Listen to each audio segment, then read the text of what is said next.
Rusiya təyyarələri Litvanın hava məkanını pozdu. NATO qırıcıları havaya qaldırıldı. Report Interfax'a istinadən xəbər verir ki, bu barədə Litvanın Müdafiə Nazirliyinin mətbuat xidməti məlumat yayıb.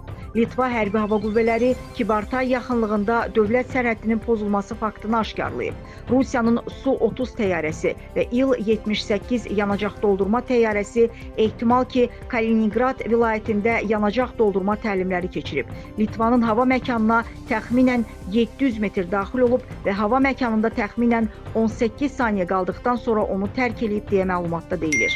Hadisəyə cavab olaraq İspaniyanın Hərbi Hava Qüvvələrinə məxsus 2 qırıcı təyyarəsi səmaya qaldırılıb, NATO'nun hava polisi missiyasını yerinə yetirib deyə nazirlik əlavə edib. Bildirilir ki, NATO qırıcıları hazırda hava patrolları həyata keçirir.